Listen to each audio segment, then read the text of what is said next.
Makulimlim na umaga po sa inyong lahat. Pasok na naman tayo. Dumaan muna ako sa paypayan para magpasalamat kahit di naman ako Buddhism. Papasok na tayo sa MRT. Nandiyan na ang train. Pasok, lalabas, aakyat, lalabas ulit, aakyat na naman, papunta tayo ng bus station. Palabas na tayo. Ayan na, bus. Diba ang ganda? Na ulan. Sige lang, yan. Sige, baba ka dyan. Yan. Diyan tayo pupunta. Yan, sige, maglakad ka lang. Yan yung saging. Kinukuhanan ko ng puso ng saging. Na tayo, papasok na tayo. Yan ang information. Nililinisan ko yan. Tuwing ako'y papasok.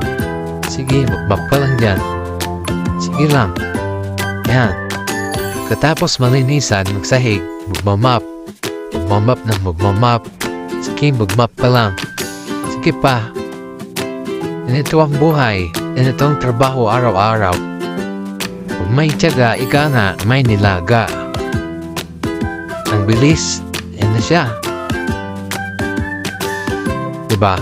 Umulot ng basura. Magpunas. Sige, punas lang. Sige, punas lang. Punasan mo lang yan. Sige lang. Lagay tayo ng para sa kamay. Yan. Dito na tayo sa third floor. Namap ang third floor.